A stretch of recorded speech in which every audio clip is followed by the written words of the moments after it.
I've never told anyone the full story of what happened at Thunder Basin in the summer of 1978. Most folks around here think they know.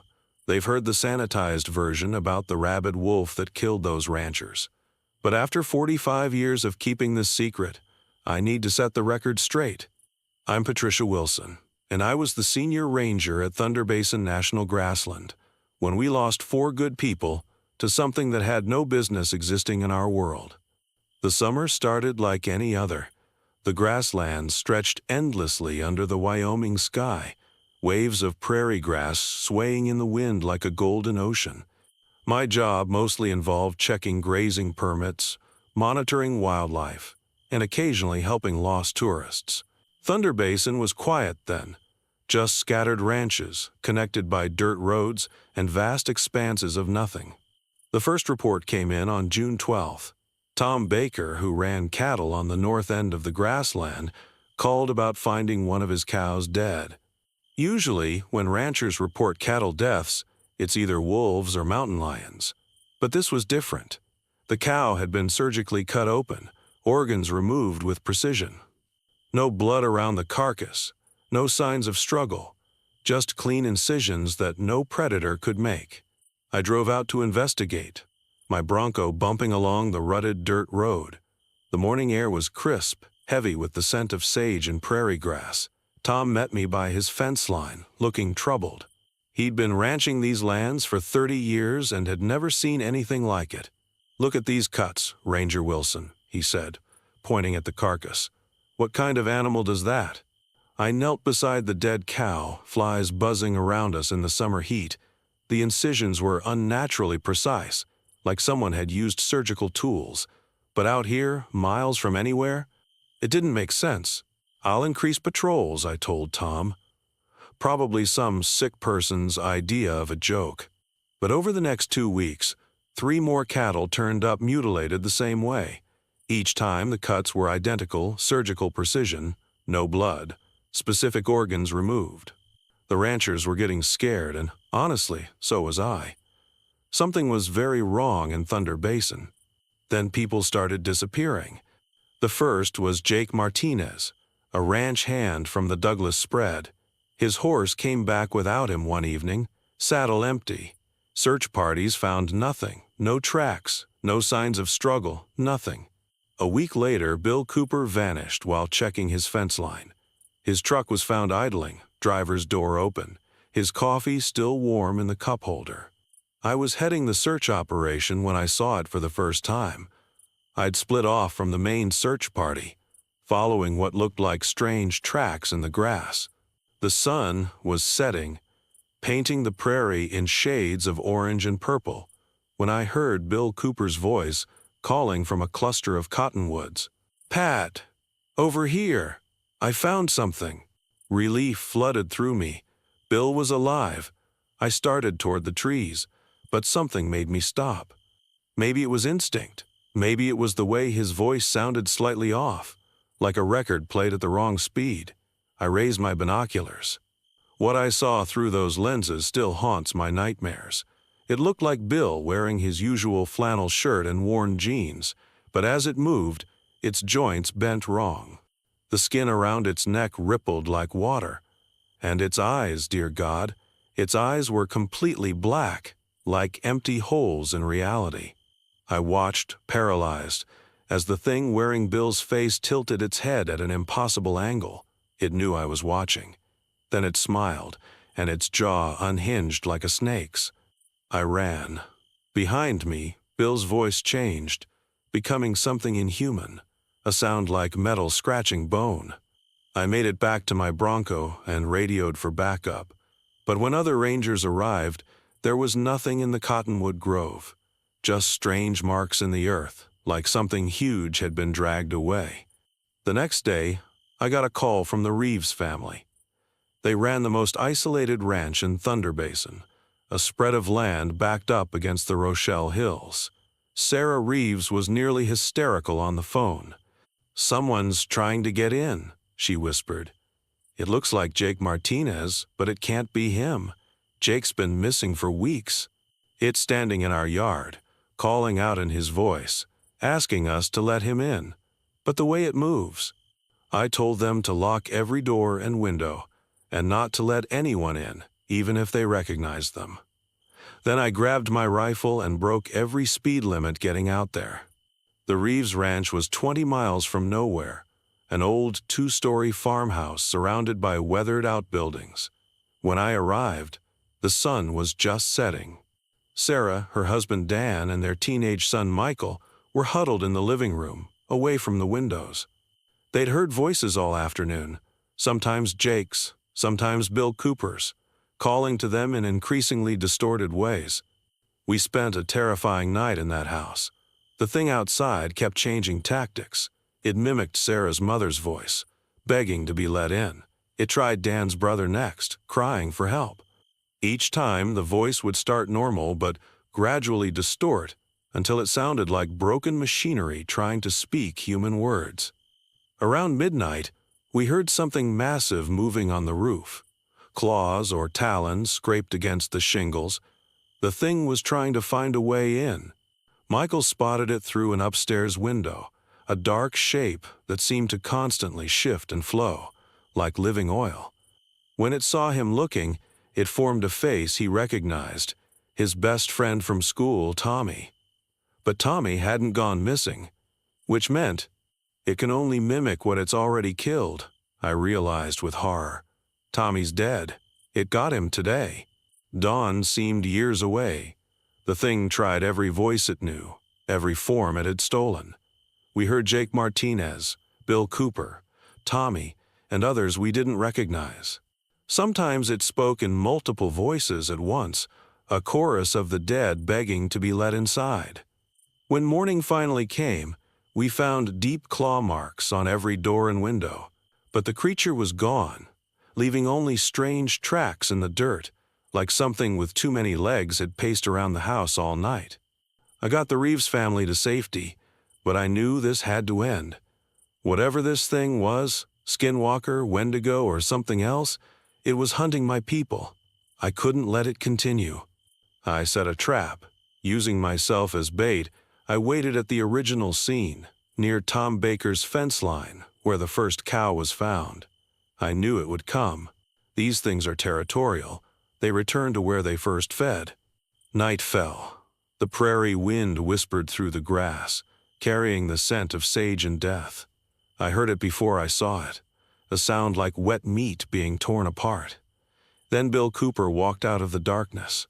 Behind him came Jake Martinez, then Tommy. All moving wrong, all wearing those horrible black eyes. They surrounded me, but I held my ground. I had one advantage. I knew what it really was. The Skinwalker might be able to wear its victims' faces, but it could only truly exist in one form at a time. The other shapes were just projections, illusions to confuse prey. The real one was wearing Bill's face. I could tell by the way it moved, more fluid, more present than the others. I raised my rifle, loaded with silver bullets I'd borrowed from Tom Baker's personal collection. The ranchers out here all had them, though most wouldn't admit why. It knew I had figured it out.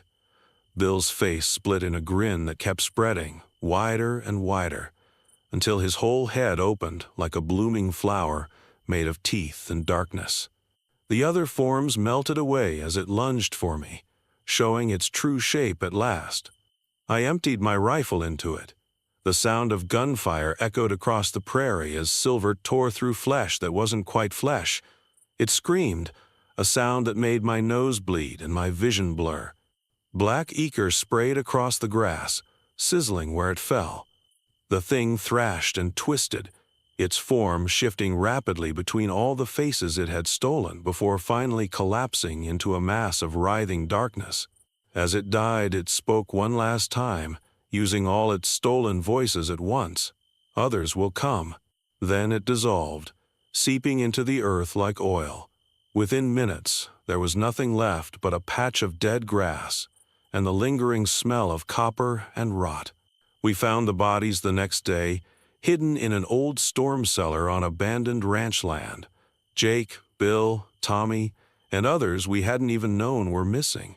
The official report blamed wild animals. The rangers who helped me clean up the scene agreed to keep quiet. Who would believe the truth? That was 45 years ago. I retired from the ranger service not long after, but I still live nearby. Sometimes on cold nights when the wind blows across Thunder Basin, I think I hear voices calling from the prairie. Familiar voices asking to be let in. I keep my doors locked and my rifle loaded with silver bullets, because I know the Skinwalker spoke the truth with its dying breath. Others will come, and somewhere out in Thunder Basin they're already here.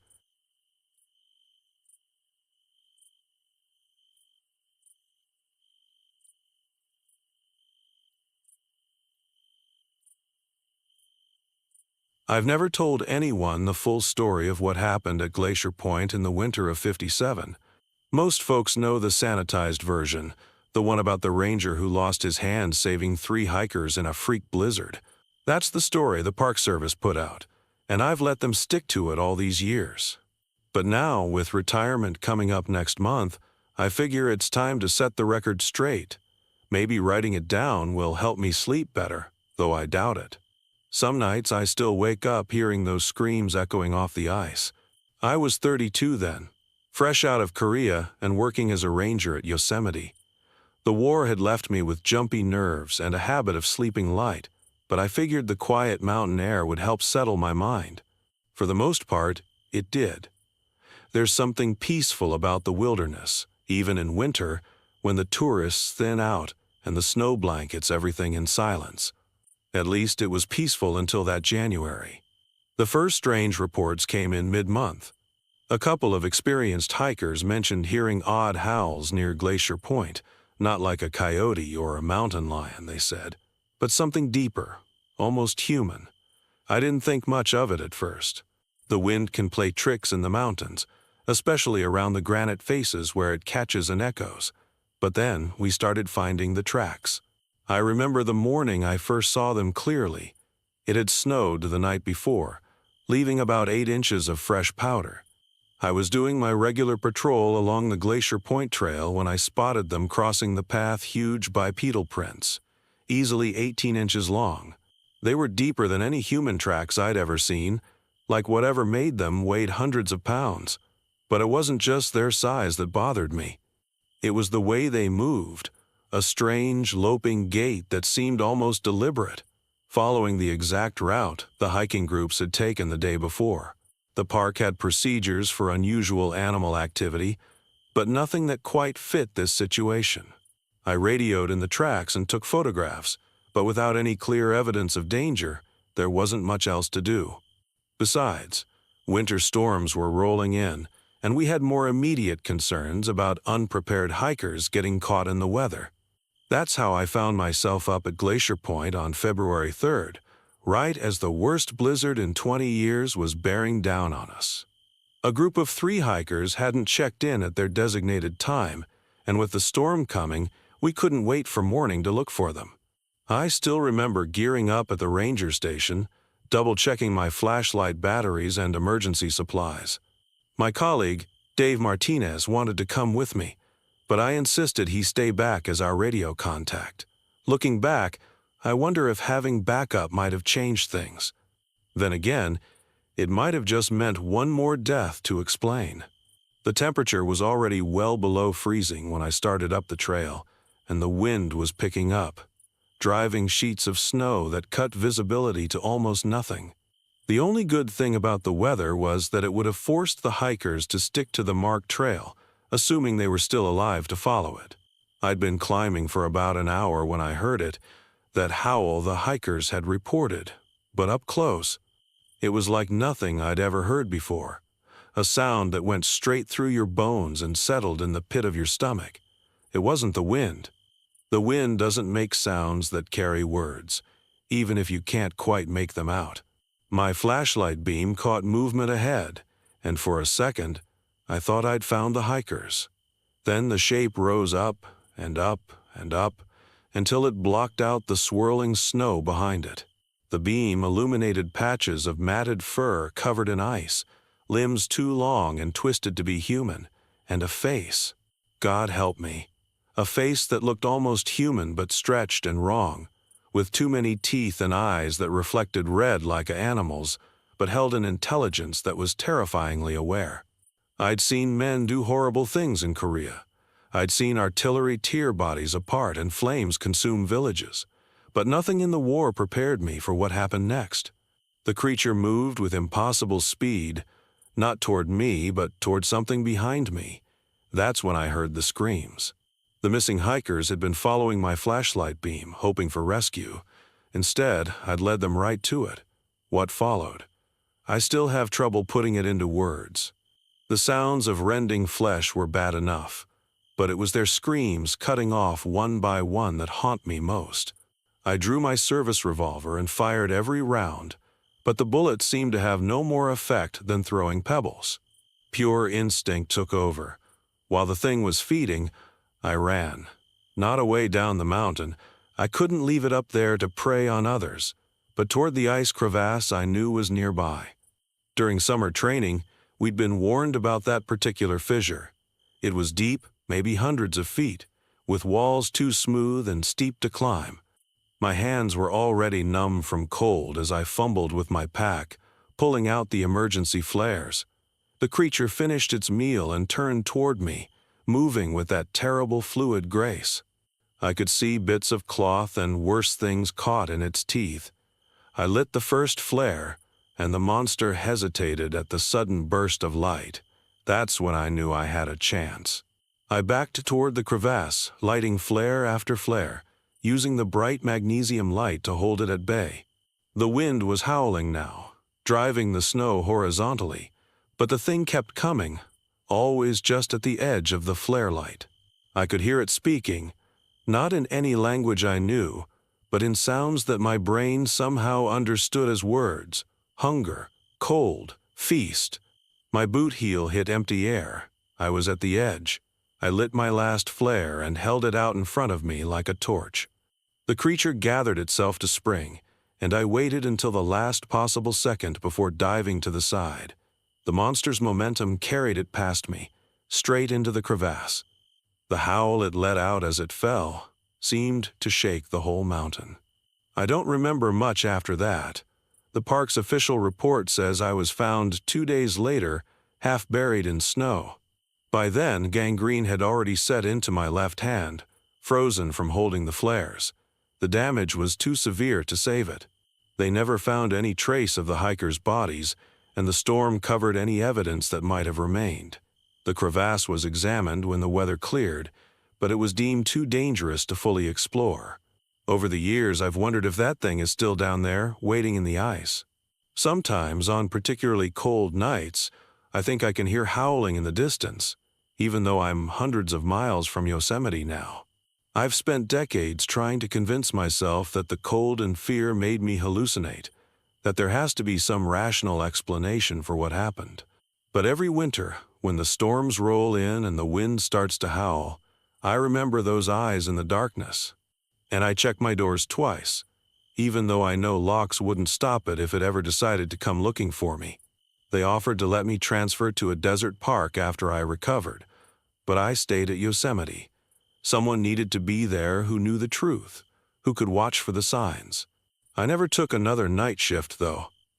The darkness belongs to different things now, things that remember the times before we built our roads and hotels in their territory, things that get hungry when the snow falls.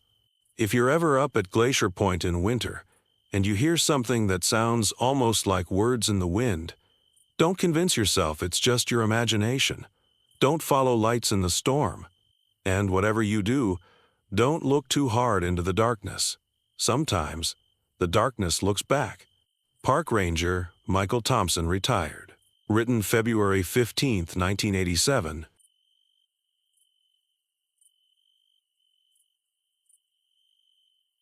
I never wanted to write this down. For decades, I've tried to forget what happened in the summer of 1963. But after reading about the recent disappearances in Redwood National Park, I can't stay silent anymore. People need to know the truth about what lurks in those ancient forests. Maybe then they'll understand why I left the Ranger Service and never set foot in those woods again. My name is William Cooper, and I was 32 years old when I started my 4th season as a park ranger at Redwood National Park. Back then, the park was still new, and we were just beginning to understand its mysteries. Or so we thought. It started with the deer.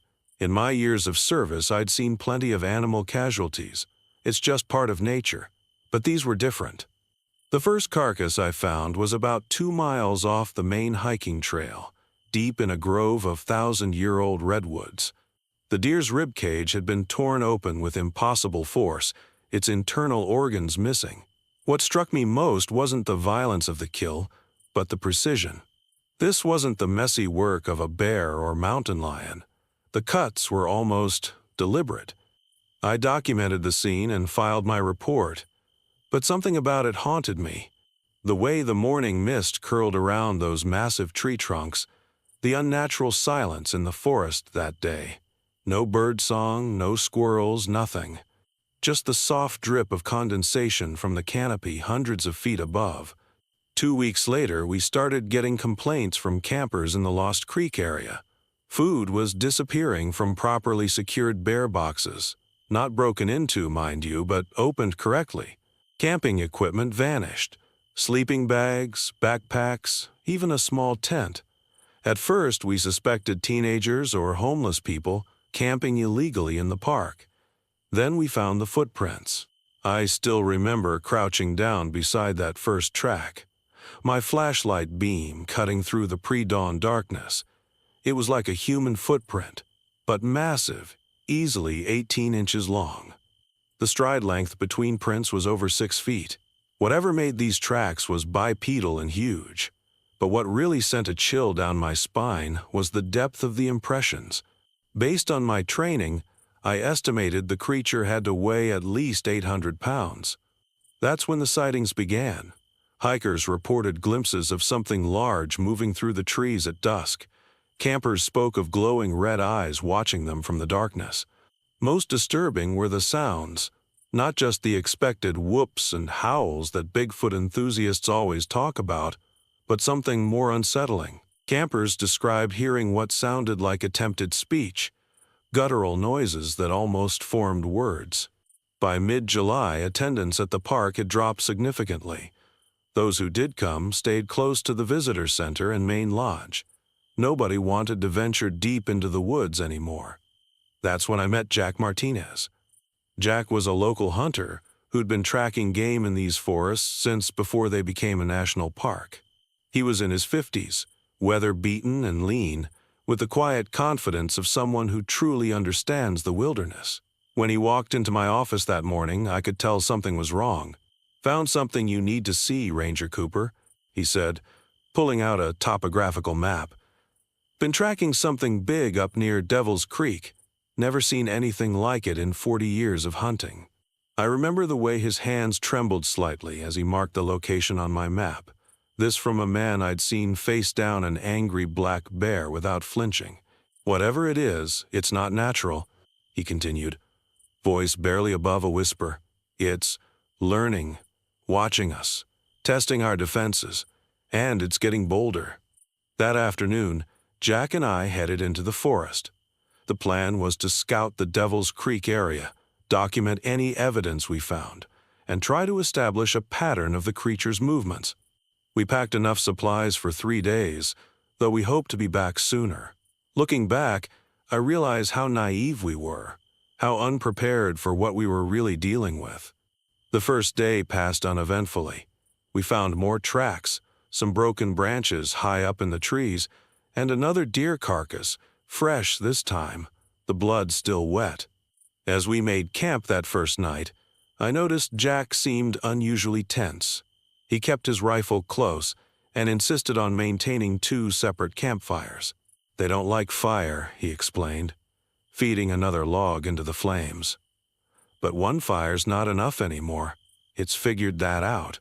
I wanted to ask him what he meant by anymore, but something in his expression made me hold my tongue. We took turns keeping watch that night. Around 3 a.m. during my shift, I heard it. A deep, rumbling sound, like someone trying to imitate human speech with vocal cords the size of a bass drum. It seemed to come from everywhere and nowhere at once, echoing off the massive tree trunks around us. The second day, we found its lair. Hidden beneath the tangled roots of a fallen redwood was a cave-like space, filled with items stolen from campers. Torn backpacks, shredded sleeping bags, crushed camp stoves. The air was thick with a musky, animal smell, but underneath was something else, a sickly, sweet odor that made my stomach turn. Jack identified scattered bones on the ground, deer, elk, and something that looked disturbingly human. We should have turned back then. Any sane person would have. But we had convinced ourselves we were doing the right thing, that we needed to confirm what we were dealing with to protect future visitors. So we pressed on, following fresh tracks deeper into the forest. The attack came at dusk. One moment, Jack was ahead of me on the trail. The next, something huge and dark crashed through the underbrush like a freight train. I caught a glimpse of matted dark fur, massive shoulders, and those eyes. God, those horrible red eyes. Jack managed to fire once before it reached him. The sound of his rifle was drowned out by an inhuman roar that shook leaves from the trees. What happened next still haunts my nightmares. The creature moved with impossible speed for something so large. I heard Jack scream, a wet tearing sound, and then silence. I fired my own rifle repeatedly, but if I hit it, the creature showed no sign of injury. Then it turned those glowing red eyes on me. I ran. I'm not ashamed to admit it. I ran faster than I've ever run in my life, crashing through the underbrush, my lungs burning. Behind me, I could hear it coming, breaking through the forest like a bulldozer. The sound of its breathing, that terrible almost speech, seemed to fill the world. I don't remember much of what happened next. I know I fell, tumbling down a steep embankment. I know I crawled into a hollow log, making myself as small as possible. I remember the sound of it searching for me, massive footsteps circling my hiding place. I remember the smell, that awful, sweet rot stench that made me want to vomit. But mostly, I remember those eyes, glowing like hot coals in the gathering darkness, peering into my hiding place. Why it didn't kill me, I'll never know. Maybe it was satisfied with Jack. Maybe it was injured worse than I thought by our bullets. Or maybe it was just playing with me, showing me it could take me any time it wanted. Eventually, the footsteps receded, and the forest fell silent. I spent that entire night in that log, too terrified to move. When dawn finally came, I stumbled my way back to the ranger station, half delirious with fear and exhaustion. The search party found what was left of Jack 2 days later. The official report listed his death as a bear attack. I quit the ranger service the following week, moved to Arizona, where the forests are sparse and you can see anything coming from miles away. But I still dream about those woods, about those red eyes watching me from the darkness. And sometimes, on quiet nights, I swear I can hear that sound, that horrible attempt at human speech, carried on the wind from the north.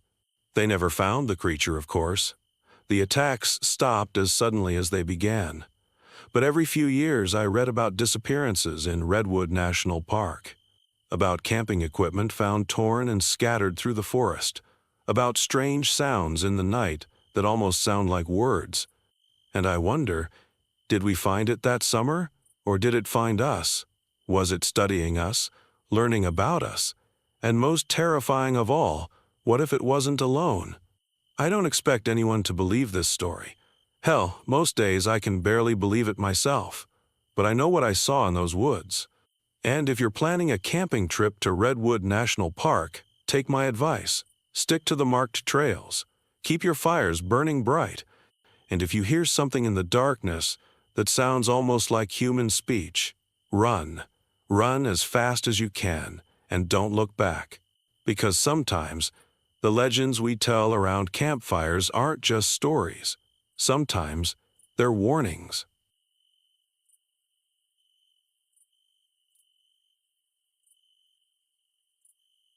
I've spent 30 years trying to forget what happened on Mount Hood in the summer of 1981.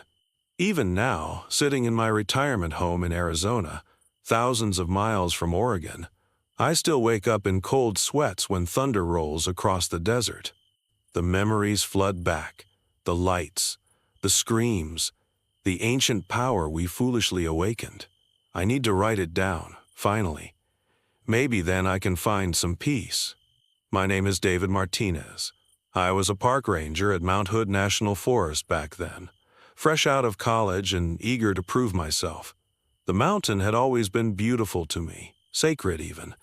Growing up in Portland, I'd seen it almost every day of my life. Its snow-capped peak rising above the horizon like nature's own cathedral. But that summer, everything changed. The mountain showed me its darker side, and I learned why the indigenous peoples had both revered and feared it for thousands of years. It started with the lights. At first, I dismissed the reports from hikers about strange glowing orbs dancing around the mountain's peak at night.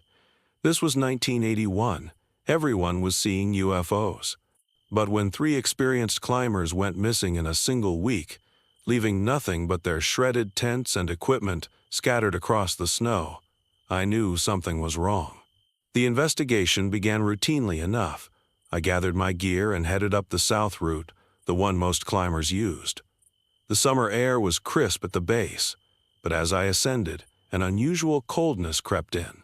Not the normal mountain chill. This felt different, heavier, like the air itself was pressing against my skin.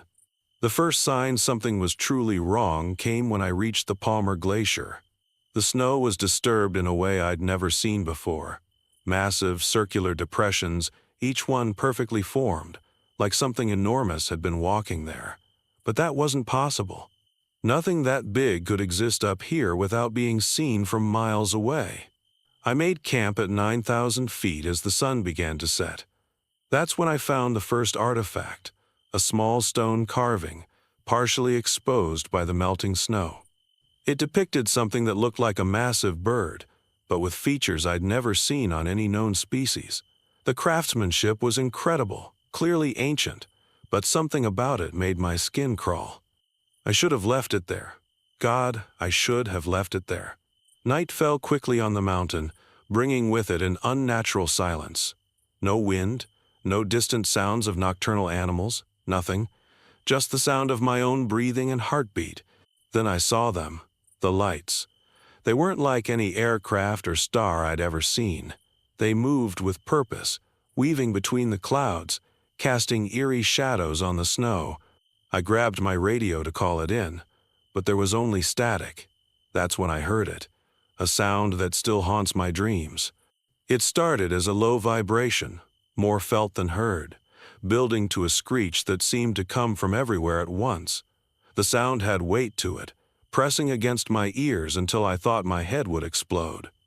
Through tears of pain, I looked up. The clouds parted, and there it was.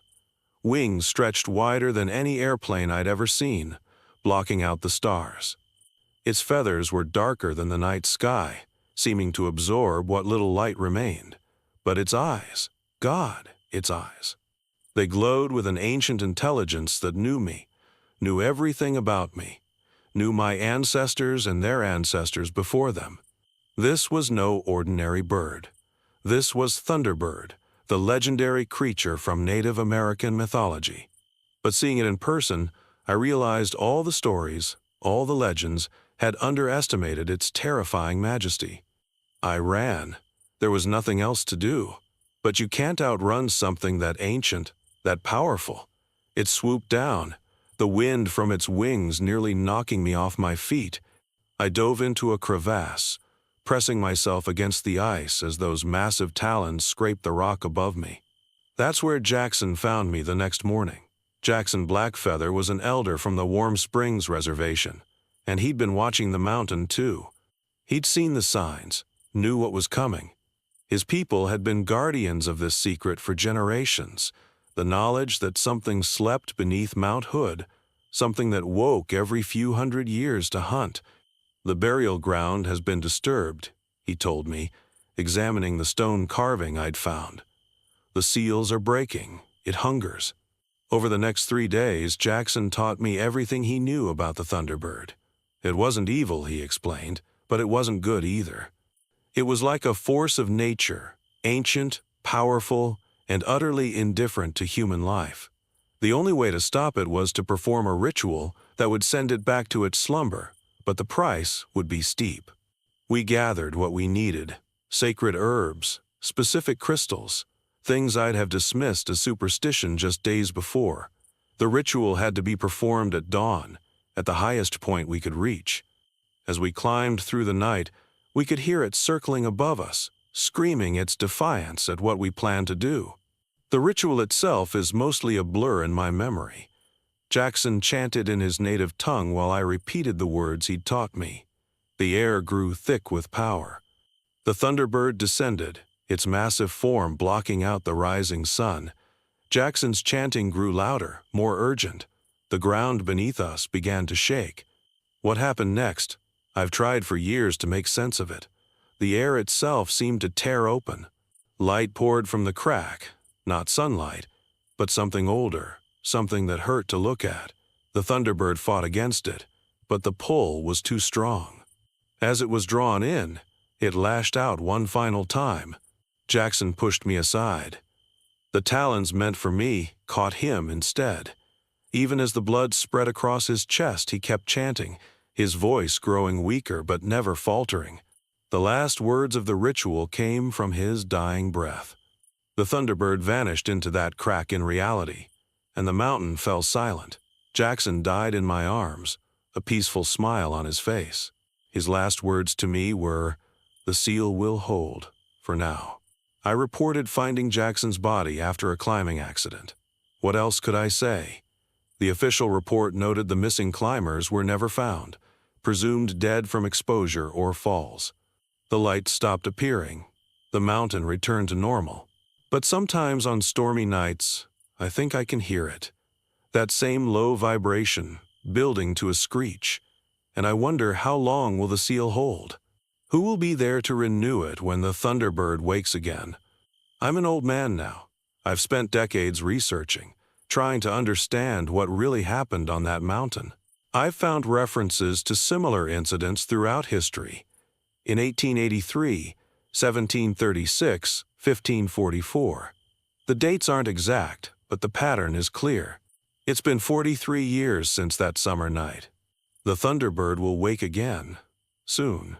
To whoever finds this account, believe me or don't, that's your choice. But if you're ever on Mount Hood, and you see lights dancing around the peak, if you feel that unnatural silence settle over you, if you hear that bone-shaking screech, run. Run as fast and as far as you can, and pray that someone knows the ritual when the seal finally breaks.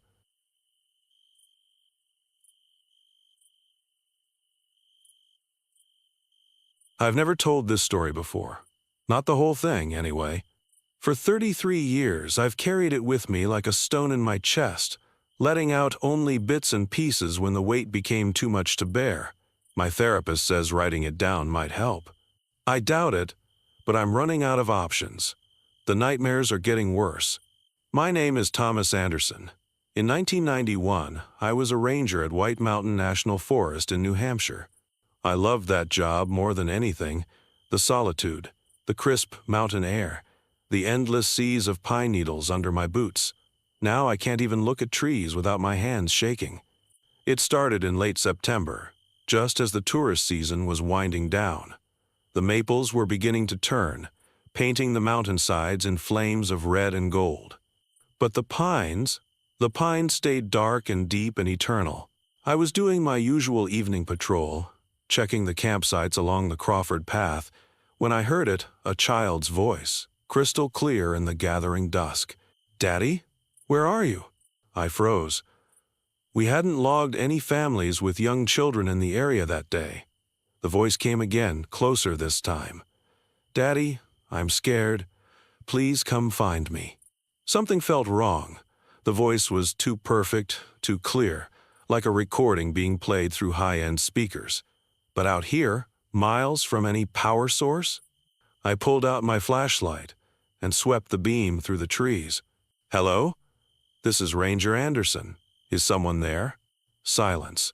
Then, in a different child's voice, "Help us. We're lost." I radioed back to base. "This is Anderson at marker 23. Anyone report missing children?" "Negative," came the reply. "All visitors accounted for. Something wrong?" I hesitated. Not sure. Going to check it out. That was my first mistake. The voices led me deeper into the pines, away from the marked trails. The sun was setting fast now, painting the forest in deepening shadows. Every few minutes, another call would echo through the trees, sometimes a child, sometimes an adult, always with that same unsettling clarity. I knew I should turn back, wait for backup. But what if there really were lost hikers out here? The nights were getting cold. The beam of my flashlight caught something strange on a tree trunk about 7 feet up. 3 parallel grooves carved deep into the bark. They looked fresh, the exposed wood still oozing sap. As I examined them, I noticed more marks on nearby trees, all at the same height. Some looked like claw marks, others like someone had taken a chisel to the bark. That's when I noticed the silence.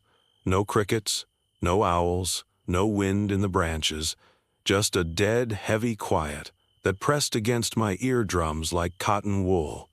A twig snapped somewhere in the darkness behind me. I spun around, heart pounding. My light caught nothing but trees and shadows, but as I swept the beam upward, I saw something that made my blood run cold. The branches above me were moving, not swaying in the wind. There was no wind. They were moving like fingers, slowly, deliberately reaching down toward me. I backed away, keeping my light trained upward. That's when I saw the first one. It was roughly human-shaped, but wrong in ways that still haunt my dreams. The proportions were off, arms too long, joints bent at impossible angles. Its skin was the exact color and texture of pine bark. But its face, God, its face, just smooth, blank wood where features should be, with a single vertical split running down the center like a sealed mouth. As I watched, paralyzed, the split began to open. What came out was my own voice, played back perfectly. "Hello? This is Ranger Anderson. Is someone there?" I ran faster than I've ever run in my life, crashing through underbrush, branches whipping at my face. Behind me, the forest erupted into a cacophony of voices. Men, women, children, all calling out in perfect mimicry. Some I recognized as hikers I'd helped over the years. Others I hope to God were just random voices they'd collected. I don't know how long I ran. At some point, I broke through the trees onto one of the main trails. My radio was squawking. They'd been trying to reach me for over an hour. I looked back into the darkness of the pines, and I swear I saw dozens of blank wooden faces peering out at me from between the branches. That should have been the end of it. I should have reported what I saw, had the area closed off, brought in whatever authorities deal with, things like that. But I knew what would happen. They'd think I was crazy. Best case scenario, I'd lose my job. Worst case, I'd end up in a padded room. And meanwhile, people would keep hiking those trails, keep disappearing into those woods, never knowing what was waiting in the trees. So I came up with a plan. A terrible plan. Over the next few weeks, I studied them, learned their patterns. They never came out of the deep pine forests into the more tourist-heavy areas. They were most active at dusk and dawn. They couldn't mimic a voice until they'd heard it at least once. And most importantly, they were afraid of fire. I started warning people away from the affected areas, posted signs about bear activity, dangerous trail conditions, anything I could think of. Most listened, some didn't. The missing persons report started coming in October. 3 college students who'd gone off trail, a solo hiker who'd missed his check-in, a young couple on their honeymoon. Each time I had to pretend to search, knowing exactly what had happened to them. Each time I added their voices to the growing chorus I heard in my dreams. By early November, I couldn't take it anymore. The guilt was eating me alive. I knew what I had to do. I waited for the driest day of the fall, when the forest floor was carpeted with dead needles. I'd mapped out their territory, planned my approach. Just before sunset, I took my lighter and a can of accelerant into the woods. The fire spread faster than I'd expected. Within minutes, the underbrush was blazing. I could hear them screaming, not in mimicked voices now, but in something ancient and inhuman that made my teeth ache. Dark shapes crashed through the burning branches, trying to escape. I was so focused on making sure none of them got away that I didn't notice the fire cutting off my own retreat. By the time I realized I was trapped, the flames were everywhere. The official report says I was caught in an unexpected forest fire while trying to help evacuate hikers. That's true, as far as it goes. 3 teenagers had ignored the warning signs and gotten themselves trapped. I heard their real voices screaming for help and knew I couldn't leave them. I found them huddled against a cliff face, surrounded by flames, and above them, in the burning trees, I saw dozens of dark shapes moving, waiting.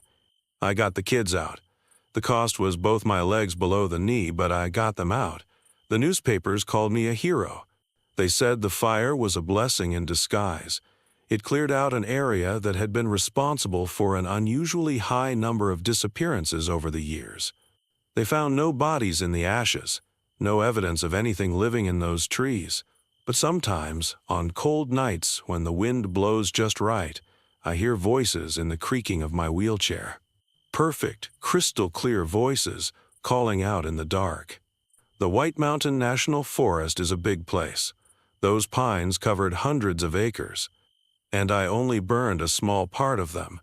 Author's note: this account was transcribed from a series of recordings made by Thomas Anderson in 2024, shortly before his death. The tapes were found in his home, along with a note requesting they be made public. Multiple requests for comment from the U.S. Forest Service regarding the 1991 fire and associated missing persons cases have gone unanswered.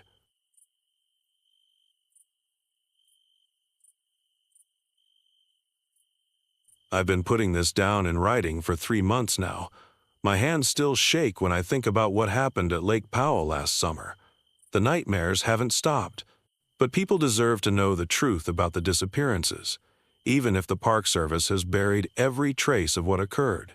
Maybe writing it all down will help me make sense of it. Or maybe it'll just confirm that I'm not crazy, that what I saw was real. My name is James Wilson. I was a park ranger at Glen Canyon National Recreation Area for 12 years, stationed primarily around Lake Powell. Was because I resigned last August. Officially, I left due to personal reasons. That's what the paperwork says. The reality is far worse. It started in late June 1988.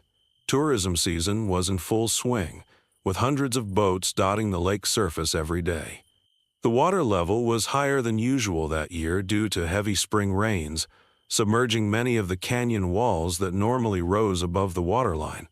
The flooding had opened up new channels and passages in the maze-like system of sandstone canyons. We'd posted warnings about unfamiliar routes, but you know how tourists are. They always think they know better. The first disappearance barely raised any alarms. A solo kayaker, reported overdue by the rental company. We found his capsized boat in Echo Canyon, one of the narrower passages that had recently become navigable. No sign of the guy. The assumption was he'd flipped, wasn't wearing his life jacket properly, and drowned. Tragic, but not unprecedented. Lake Powell had claimed lives before. 2 weeks later, it happened again. This time, a fishing boat with a family of 4. We found it drifting in almost the exact same spot, completely intact except for deep gouges along the hull. The kind of gouges that looked like massive claw marks if you let your imagination run wild. But no one was talking about that part. The official report cited possible collision with submerged rocks. I knew better. I'd worked these waters long enough to recognize what rock damage looked like. This was different. The marks were deliberate, purposeful. like something had reached up from below and... Sorry, I'm getting ahead of myself. You need the whole story to understand why I wake up screaming some nights, convinced I can hear that sound again. That deep, resonant thrumming that seemed to come from everywhere and nowhere at once. The sound that meant death was rising from the depths. I started investigating on my own after the third incident. Another empty boat, same area, same strange damage patterns. My supervisor told me to drop it, said I was seeing patterns where none existed. But I couldn't shake the feeling that something was terribly wrong in Echo Canyon. The lake had changed somehow. The water felt different, heavier, more opaque, like it was hiding something. The local fish populations were shifting too, abandoning their usual haunts. The canyon walls seemed to amplify every little sound, creating weird echoes that played tricks on your mind. Or at least, that's what I told myself they were. Echoes. I started taking the patrol boat out alone during my off hours, especially around dawn and dusk when the lake was quietest. That's when I first noticed the vibrations. Subtle at first, just a faint tremor in the water that you could feel through the hull. But they got stronger over time, more purposeful. They seemed to respond to the boat's engine somehow, like they were reaching out to us. The old-timers in the nearby towns had stories, of course. Every lake has its legends. They talked about things that lived in the deeper parts of the canyons, things that had been there long before Lake Powell existed, things that the rising waters had awakened. I didn't believe them. Not at first. Then came the night that changed everything. July 28th, 1988. I remember the date because it was supposed to be my day off. But we had reports of strange noises coming from Echo Canyon, so I took the patrol boat out to investigate. The moon was nearly full, casting weird shadows on the canyon walls. The water was glass smooth, which made the ripples stand out even more. I cut the engine about halfway into the canyon, letting momentum carry me forward while I listened. That's when I heard it, a deep, rhythmic pulsing sound, like a massive heartbeat. But it wasn't coming from above water. It was coming from below. I grabbed my flashlight and shone it into the depths. The beam only penetrated a few feet before the murky water swallowed it. But in those few feet, I saw something that turned my blood to ice. Movement. Deliberate movement. Something massive gliding beneath the surface, keeping pace with my boat. The water erupted. I wish I could tell you I got a clear look at it, that I could provide a detailed description of what emerged from Lake Powell that night. But terror has a way of fragmenting memories, leaving only impressions behind. Wet, glistening flesh, row upon row of teeth, eyes that reflected moonlight like polished obsidian. And the size of it, dear God, the size. It struck the boat from below, nearly capsizing us. I scrambled for the radio, but it was dead. Later, I'd learn why. They generate some kind of electromagnetic field that disrupts electronics. That's what the vibrations were, some kind of biological sonar, reaching out to sense prey. I gunned the engine, which was exactly the wrong thing to do. The sound drew it like a beacon. It followed me through the canyon system, toying with the boat, occasionally bumping it from different angles, playing with its food. I could hear its call echoing off the canyon walls, a low, keening wail that seemed to bore directly into my brain. I nearly died that night. Would have, if I hadn't remembered the shallow passage near Echo Canyon's north end. I managed to get the boat into water too narrow and shallow for it to follow. Spent 6 hours huddled there, listening to it circle and call, before it finally gave up as dawn approached. When I reported what happened, they didn't believe me, or rather, they didn't want to believe me. Told me I was suffering from stress and dehydration, recommended I take some time off. But I knew what I'd seen, and I knew it would kill again if someone didn't stop it. The next few weeks were a blur of research and preparation. I learned everything I could about the lake's geology, its deeper channels, the areas where the flooding had opened new passages. I tracked water temperature variations, fish migration patterns, boat disappearances going back decades. A pattern emerged. It wasn't just one creature. There was a nest. The vibrations were strongest near an underwater cave system that the rising water had recently exposed. That had to be where they were breeding. I realized that all the disappearances had happened during spawning season. They were feeding their young. I requisitioned demolition charges from the Park Service's engineering department, officially for removing some dangerous rock formations. In reality, I planned to seal the cave system, trap them inside. It wasn't a perfect solution, but it was the only way I could see to stop the killings. The day I set the charges was calm and clear, too calm, like the lake itself was holding its breath. I'd chosen my timing carefully, middle of the day, when they seemed least active. The dive itself was the hardest thing I've ever done. Every instinct screamed at me to get out of that water, away from what lurked in the depths. The cave entrance was massive, disappearing into blackness beyond my diving light's reach. The walls were smooth, worn down by centuries of water flow, and covered in marks, claw marks. Some of them larger than I was. I'd planted 4 of the 6 charges when I felt it. That familiar vibration, but stronger than ever before. They were coming back, all of them. What happened next is fragmented in my memory. I remember the water churning around me. Remember catching glimpses of massive shapes moving in the murky depths. Remember hitting the detonator and praying I was far enough away. The explosion was deafening, even underwater. The shock wave hit me like a truck, sending me tumbling through the water. My tanks were damaged. I was running out of air. The last thing I remember before losing consciousness was a sound, that horrible keening wail, but filled with fury and pain this time. I woke up in the hospital 3 days later. They told me I was lucky to be alive, that a tourist boat had found me floating near Echo Canyon's entrance. The cave system had collapsed completely, buried under tons of rock. They assumed I'd had some kind of accident while diving. I let them believe it. But I know the truth. I know what really lives in Lake Powell's depths, and I know I didn't get them all. The disappearances have stopped, for now. The Park Service has declared Echo Canyon off-limits, citing unstable geological conditions. But sometimes, on quiet nights, I can still feel those vibrations. Still hear that call echoing off the canyon walls.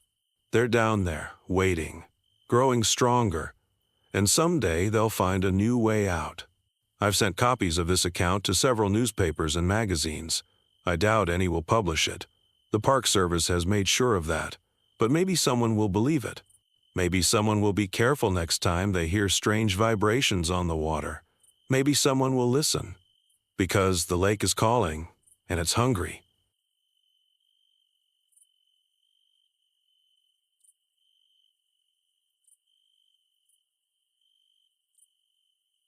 I've never told this story before.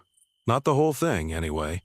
For 33 years, I've carried it with me like a stone in my chest, letting out only bits and pieces when the weight became too much to bear. My therapist says writing it down might help. I doubt it, but I'm running out of options. The nightmares are getting worse. My name is Thomas Anderson. In 1991, I was a ranger at White Mountain National Forest in New Hampshire. I loved that job more than anything. The solitude, the crisp mountain air, the endless seas of pine needles under my boots. Now I can't even look at trees without my hands shaking. It started in late September, just as the tourist season was winding down. The maples were beginning to turn, painting the mountainsides in flames of red and gold. But the pines stayed dark and deep and eternal. I was doing my usual evening patrol, checking the campsites along the Crawford Path, when I heard it, a child's voice, crystal clear in the gathering dusk. "Daddy, where are you?" I froze. We hadn't logged any families with young children in the area that day. The voice came again, closer this time. "Daddy, I'm scared. Please come find me." Something felt wrong. The voice was too perfect, too clear, like a recording being played through high-end speakers. But out here, miles from any power source? I pulled out my flashlight and swept the beam through the trees. "Hello? "This is Ranger Anderson. Is someone there?" Silence. Then, in a different child's voice, "Help us. We're lost." I radioed back to base. "This is Anderson at marker 23. Anyone report missing children?" "Negative," came the reply. "All visitors accounted for. Something wrong?" I hesitated. Not sure. Going to check it out. That was my first mistake. The voices led me deeper into the pines, away from the marked trails. The sun was setting fast now, painting the forest in deepening shadows. Every few minutes, another call would echo through the trees, sometimes a child, sometimes an adult, always with that same unsettling clarity. I knew I should turn back, wait for backup. But what if there really were lost hikers out here? The nights were getting cold. The beam of my flashlight caught something strange on a tree trunk about 7 feet up. 3 parallel grooves carved deep into the bark. They looked fresh, the exposed wood still oozing sap.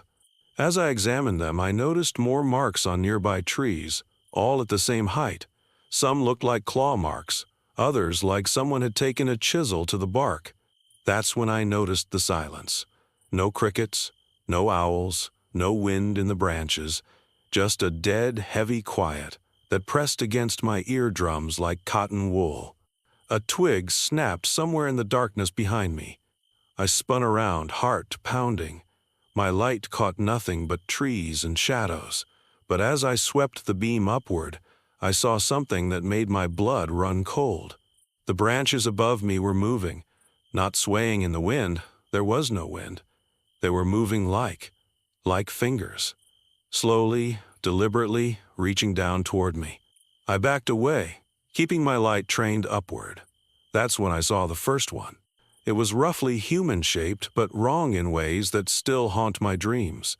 The proportions were off, arms too long, joints bent at impossible angles. Its skin was the exact color and texture of pine bark. But its face, God, its face, just smooth, blank wood where features should be, with a single vertical split running down the center like a sealed mouth. As I watched, paralyzed, the split began to open. What came out was my own voice, played back perfectly. "Hello? This is Ranger Anderson. Is someone there?" I ran. I ran faster than I've ever run in my life, crashing through underbrush, branches whipping at my face.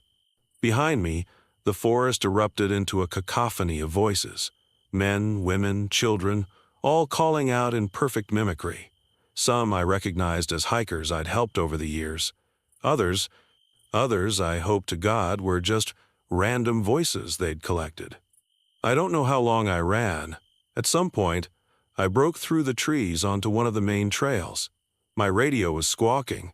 They'd been trying to reach me for over an hour. I looked back into the darkness of the pines, and I swear I saw dozens of blank wooden faces peering out at me from between the branches. That should have been the end of it.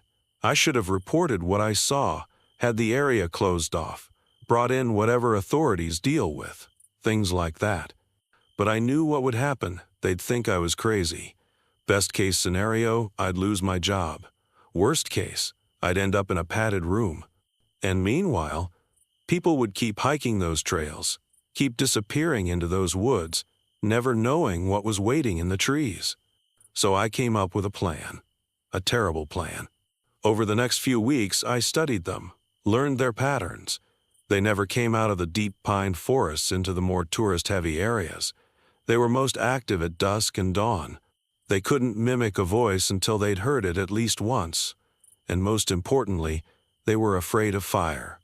I started warning people away from the affected areas, posted signs about bear activity, dangerous trail conditions, anything I could think of. Most listened, some didn't. The missing persons report started coming in October.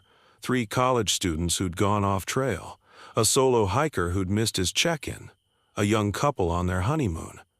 Each time I had to pretend to search, knowing exactly what had happened to them. Each time I added their voices to the growing chorus I heard in my dreams. By early November, I couldn't take it anymore. The guilt was eating me alive. I knew what I had to do. I waited for the driest day of the fall, when the forest floor was carpeted with dead needles. I'd mapped out their territory, planned my approach. Just before sunset, I took my lighter and a can of accelerant into the woods. The fire spread faster than I'd expected. Within minutes, the underbrush was blazing. I could hear them screaming, not in mimicked voices now, but in something ancient and inhuman that made my teeth ache. Dark shapes crashed through the burning branches, trying to escape.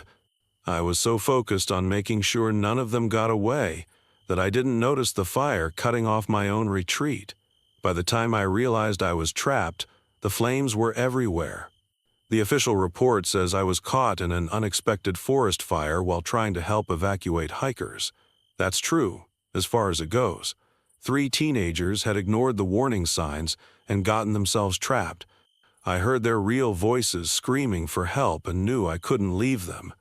I found them huddled against a cliff face, surrounded by flames, and above them, in the burning trees, I saw dozens of dark shapes moving, waiting. I got the kids out. The cost was both my legs below the knee, but I got them out. The newspapers called me a hero. They said the fire was a blessing in disguise. It cleared out an area that had been responsible for an unusually high number of disappearances over the years. They found no bodies in the ashes, no evidence of anything living in those trees. But sometimes, on cold nights when the wind blows just right, I hear voices in the creaking of my wheelchair. Perfect, crystal-clear voices calling out in the dark. The White Mountain National Forest is a big place. Those pines covered hundreds of acres, and I only burned a small part of them. Author's note.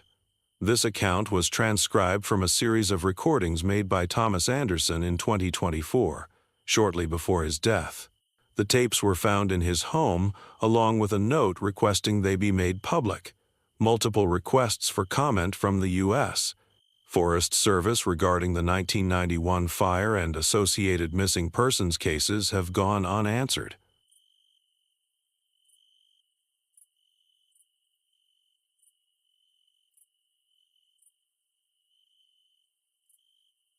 I never wanted to be the one to tell this story. For almost 30 years, I've carried the weight of what happened during that scorching summer of 1995 at Death Valley National Park. My superiors ordered me to keep quiet, and honestly, that suited me just fine. But with the recent disappearances in the park's southern caves, I can't stay silent anymore. People need to know what's down there. I'm Maria Ramirez, and I was a park ranger at Death Valley for 12 years. The events I'm about to share aren't officially documented anywhere, but every word is true. I still have the scars to prove it. That summer was brutal, even by Death Valley standards. We'd recorded 17 consecutive days above 120 Dufour-F, and the drought had stressed our water management systems to the breaking point. As the park's resource conservation specialist, I was responsible for monitoring our remote water caches, critical supplies we maintained for emergency services and wildlife preservation. The first incident seemed innocent enough. Cache Station 23, near the base of the Funeral Mountains, showed a 15% loss overnight. I assumed it was either equipment failure or desperate coyotes had somehow accessed the sealed containers. But when I arrived to investigate, something felt wrong. The steel drums hadn't been torn open or damaged. The water had simply vanished, leaving behind a faint, musty odor like wet limestone. Probably just evaporation, my colleague Tom Chen suggested when I reported it. Everything's going haywire with this heat. I wanted to believe him, but the numbers didn't add up. Over the next week, 3 more caches reported similar losses, each one closer to the park's central station. The weird part? The security cameras showed nothing. Just static and interference between 2 a.m. and 4 a.m. each night. That's when we found the tracks. They appeared human at first glance, roughly the same size and shape as an adult footprint. But something was off about them. The toe impressions were too long, spread wider than any human foot I'd ever seen. And there were strange drag marks alongside them, like someone walking on their knuckles. Mountain lions wouldn't leave marks like these. Sarah Whitaker, our wildlife specialist, said as she photographed the prints, and they definitely couldn't open our water containers. We set up additional cameras and motion sensors around Cache Station 19, the only one in the cluster that hadn't been hit yet. That night, I volunteered to stake it out personally. Tom and Sarah thought I was crazy, but I had to know what we were dealing with. The temperature was still over 100 degrees F. When I parked my Jeep behind a rock formation at 11 p.m., the quarter moon cast weird shadows across the salt flats, and the wind carried that same musty cave smell I'd noticed before. I kept my rifle close, though I hoped I wouldn't need it. Around 2:30 a.m., the motion sensors triggered. At first, I saw nothing through my night vision binoculars. Then something emerged from behind a boulder, something that made my blood run cold. It moved like a person, but all wrong. The proportions were stretched, limbs too long and joints bending in unnatural ways. Its skin was a sickly pale gray, almost translucent in the moonlight. But its face, God, its face. Where eyes should have been, there were just dark, sunken hollows. Its mouth was too wide, filled with irregular, sharp teeth. I watched, paralyzed, as it approached the water cache. Its movements were eerily precise as it manipulated the container's locks with long, bony fingers. 2 more creatures emerged from the darkness, each carrying what looked like crude leather bags made from. I didn't want to think about what they were made from. My hand shook as I reached for my radio, but before I could call for backup, one of them stopped. It raised its head and seemed to taste the air with an impossibly long tongue. Then it turned those empty eye sockets directly toward my position. The shriek it let out will haunt me until the day I die, a sound somewhere between a mountain lion's scream and the grinding of metal on stone. I fired a warning shot into the air, but that only seemed to excite them. They moved with terrifying speed, covering the distance to my Jeep in seconds. I floored it back to the station, calling for backup as I drove. When we returned with a full team at dawn, the creatures were gone. But they'd left something behind, deep claw marks in the Jeep's metal body, and a strange symbol scratched into the dust on my window.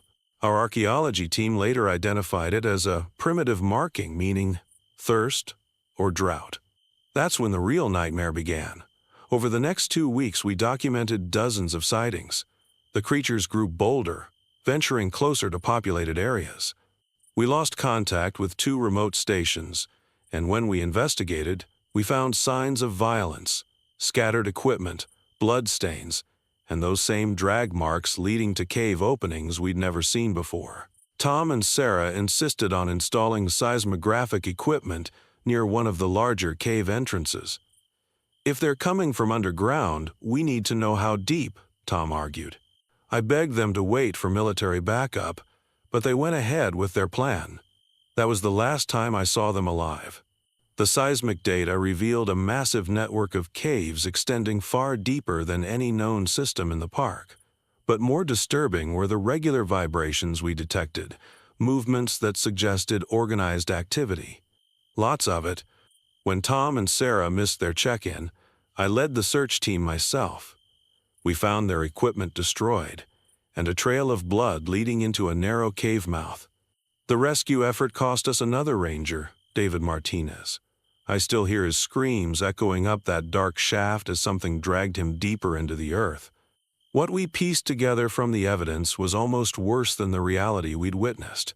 These creatures, these devils, as the staff had taken to calling them, appeared to be some kind of underground-dwelling humanoids. The severe drought had dried up their water sources, forcing them to seek it on the surface. They weren't just stealing our water. They were desperately fighting for survival. The official story was that Tom, Sarah, and David died in a tragic climbing accident. The caves were sealed with explosives, marked as unstable and strictly off-limits. I was transferred to Yellowstone the following month, but not before I saw the classified geological survey. There are cave systems like this throughout the American Southwest, all of them deep, all of them unexplored, all of them potentially connected. I've kept this story to myself for decades, telling myself it was better this way. But last week, I saw the news about those missing hikers near the old cache station 23. The reports mentioned strange tracks, unexplained noises, and that same musty cave smell. The drought this year is even worse than it was in '95. They're coming back up. And this time, I don't think a few sealed caves will be enough to stop them.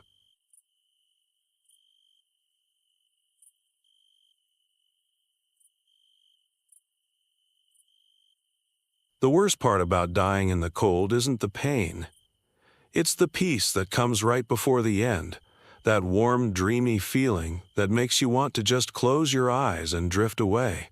I've seen it take too many good people in my 15 years as a rescue ranger at Denali. That's why I always fought it, even that final night, when the warmth would have been a mercy. I should have known something was wrong when we lost contact with Mueller Station.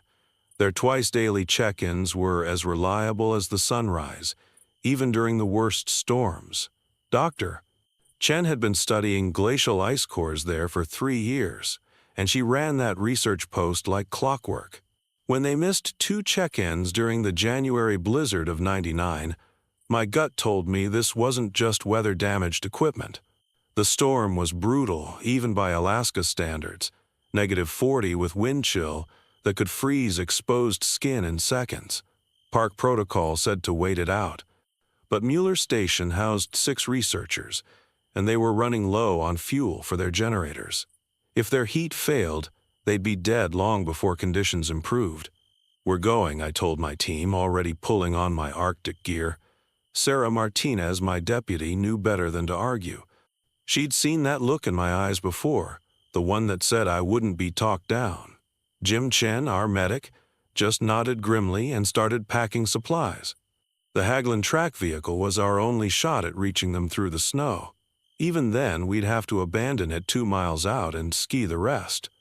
The vehicle's headlights barely penetrated the whiteout conditions as we crawled along the route I'd traveled hundreds of times before. But that night, something felt different. The familiar terrain had become alien, hostile in a way that went beyond the storm's fury. 6 hours in, we found the first sign something was very wrong. Our headlights caught a flash of color against the white, a bright orange winter jacket half buried in the snow. No body inside it, just torn fabric with edges that looked almost crystallized. The material hadn't ripped, it had shattered. "Jesus, Kev," Sarah whispered, running her gloved fingers along the frozen edges. "What could do this?" I didn't have an answer. In all my years on rescue missions, I'd never seen anything like it. The jacket belonged to Mueller Station's crew. I recognized their research station patches. But where was the person who'd been wearing it? We found more pieces as we got closer to the station. Equipment fragments, shreds of clothing, all with those same crystallized edges, like they'd been frozen so deeply the molecular structure had changed. The snow around these items showed strange markings, not footprints exactly, but long, smooth grooves as if something heavy had been dragged across the surface. The research station finally emerged from the whiteout, a low, dark shape against the storm. No lights, no generator hum, just silence broken only by the howling wind. "Power's out," Jim said unnecessarily, his voice muffled by his face mask. "How long you think they've been dark?" I checked my thermometer. -42. If they lost power more than a few hours ago. We all knew what that meant. Even in the best cold weather gear, humans couldn't survive long in these temperatures without shelter and heat. I tried my radio again but got only static. The storm was playing hell with communications. The station's main door was intact but frozen shut. It took all 3 of us to force it open, the metal screaming in protest. Emergency chemical lights cast sickly green shadows as we swept our flashlight beams through the entry chamber. Everything was covered in a thick layer of frost walls, floor, ceiling. The cold hit us like a physical force even through our gear. "Check for survivors," I ordered. "Stay together, this place should have 6 people." We found the first body in the communications room. Dr. Chen was still sitting at her desk, frozen solid. But something was wrong with how she'd frozen. Natural freezing creates ice crystals that damage tissue, leaving visible effects. This was different. Her skin had an almost glassy quality, like she'd been flash frozen in liquid nitrogen. The expression of terror on her face told me she'd seen it coming. A noise from deeper in the station made us all spin around, a sharp crack like breaking ice, followed by a wet sliding sound. Sarah's flashlight beam caught movement at the end of the corridor, something dark disappearing around the corner. "Hello?" I called out. "This is Ranger O'Brien. We're here to help." The only answer was another crack, closer this time. Then we saw it. I've spent 20 years trying to describe what emerged from that darkness, and I still don't have the right words. It was like watching water freeze in fast motion, but vertical, roughly human-sized. A translucent shape that seemed to pull the cold around itself like a cloak. Where it touched the walls, frost patterns bloomed outward.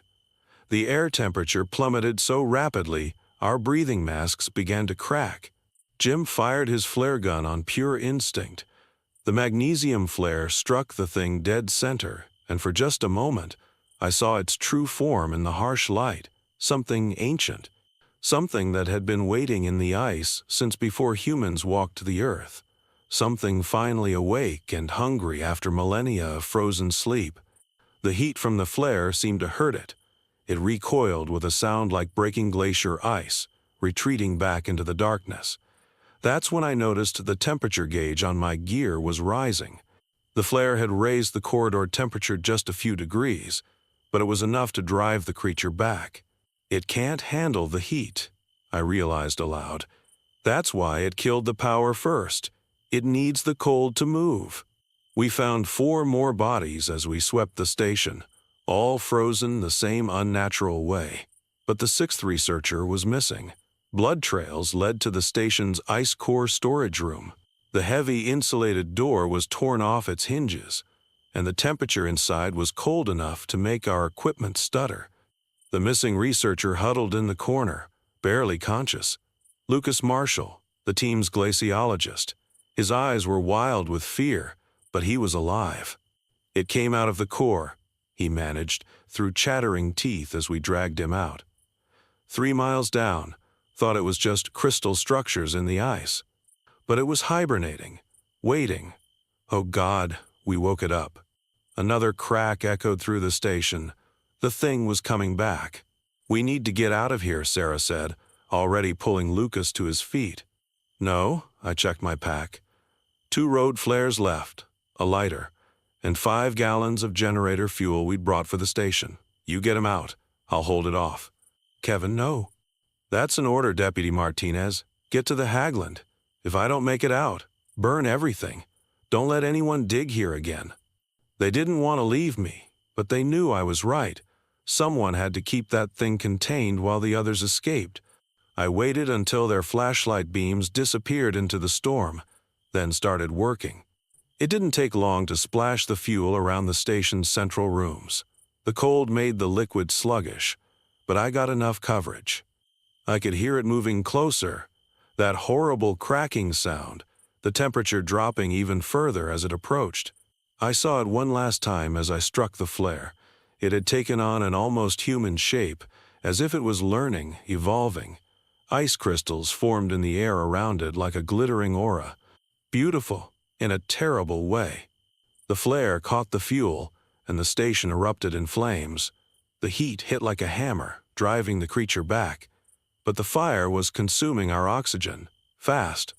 That's when the peace tried to take me, that warm, dreamy feeling I'd warned so many others about. But I fought it, kept my eyes open, watched to make sure the creature couldn't escape as the flames rose higher. The heat was too much for it. I heard one final crack, like a frozen lake breaking apart, and then silence. The fire consumed everything. The station, the ice cores, any trace of what we'd found, what we'd woken up. I don't remember the rescue. They tell me Sarah came back for me, dragged me out somehow. 3rd-degree burns, severe hypothermia, Half my gear melted to my skin. Took 6 months to recover enough to write this report. They did tests on the strange ice formations we found around the station ruins, core samples from the surrounding glacier, but they never found anything conclusive. Just traces of unusual crystalline structures that didn't match any known ice patterns. The official report calls it a tragic accident, generator failure during a storm, leading to a fire. And maybe that's better, because I still wake up some nights when the temperature drops low enough to frost my windows, and I swear I can hear that cracking sound.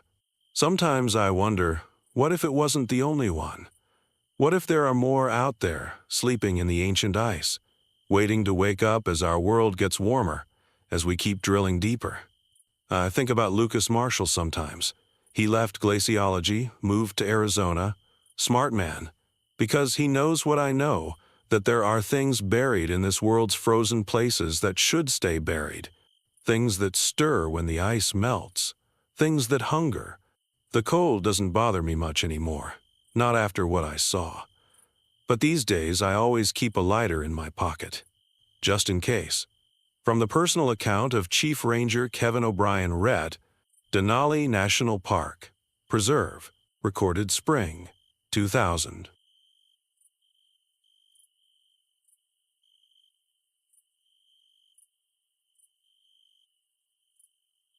The first disappearance barely registered as unusual. After 23 years as a ranger in Yellow Pine, I'd seen my share of hunters who got turned around in these mountains. Most stumbled out after a day or two, sheepish and dehydrated. Some, unfortunately, never made it back at all. The wilderness can be unforgiving that way. But something about Carl Mitchell's disappearance nagged at me. Carl was no amateur. He'd been hunting these woods since before I started my post. He knew every ridge and hollow within 20 miles of Yellow Pine. The day he vanished, October 12th, was clear and mild, perfect hunting weather. His truck was found exactly where he'd told his wife he'd park it, at the old logging trailhead near Thunder Mountain Mine. I remember standing there beside his abandoned Ford, Max's warm fur brushing against my leg as my German Shepherd partner sniffed the ground. Something felt wrong. The cab was locked, his lunch still wrapped neatly on the passenger seat. His rifle was missing, but the extra ammunition he always carried was still in the glove compartment. It was as if Carl had simply walked into the forest and vanished. "What do you think, boy?" I asked Max, watching his ears prick forward. He whined softly, unusual for him. Max was my 4th K9 partner, and by far the best tracker I'd worked with. He'd found lost hikers in blizzards and tracked wounded bears across miles of rough country. But that day he seemed hesitant, almost nervous. I should have paid more attention to his warning. The search party combed the area for 3 days, but found nothing. No shell casings, no tracks, no signs of a struggle or accident. Just empty woods and the constant whisper of pine needles in the wind.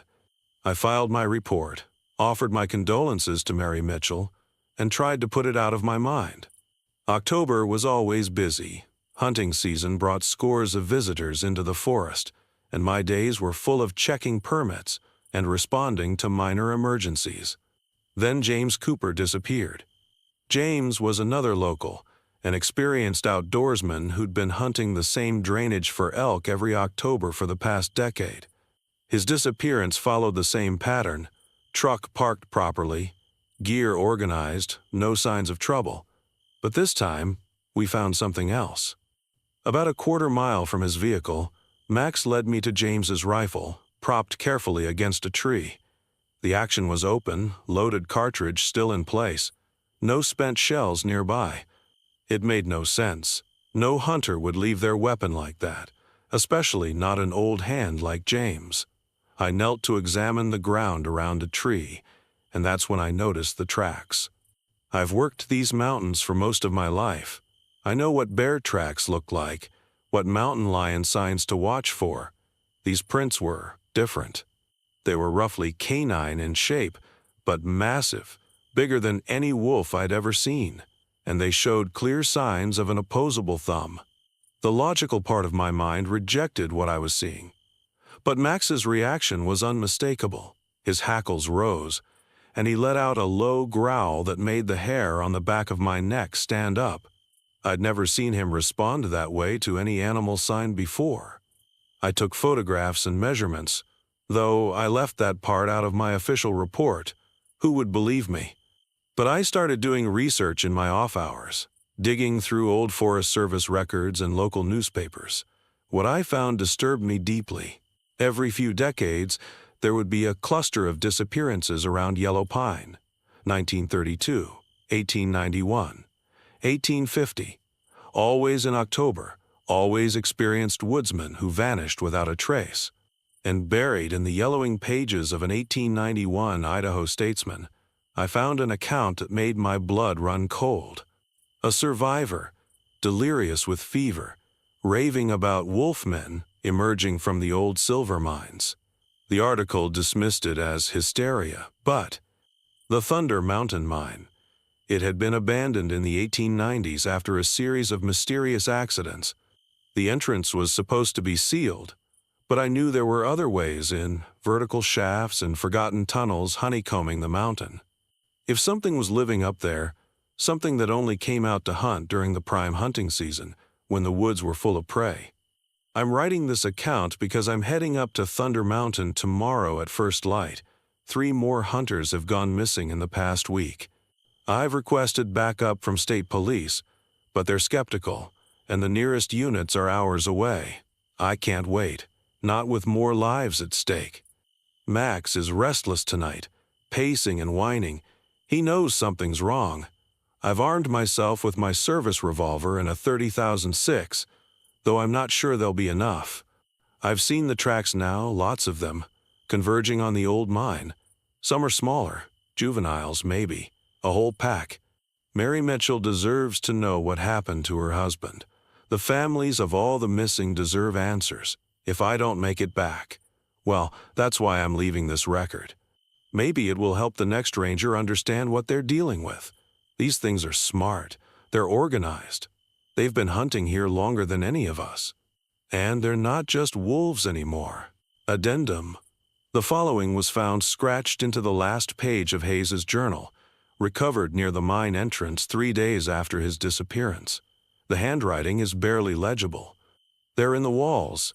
Jesus Christ, they're inside the walls of the tunnels. Hundreds of years of digging. Max found the nest. Got 5 tourists out, but they were coming up through the floor behind us. Max and I split up to draw them off. Heard screaming. Not all of it human. Running low on ammo. If you're reading this, seal the mines. All of them. Use dynamite. Cave them in. Don't try to study them. Don't try to understand them. They're evolving. Getting smarter. Learning our ways. And they're hungry. The journal ends here. Ranger Hayes's body was never recovered. His German shepherd, Max, was found 2 days later at a ranger station 15 miles away, exhausted but unharmed. The Thunder Mountain Mine collapsed that winter in what was officially recorded as a natural cave-in. No further disappearances have been reported in the area.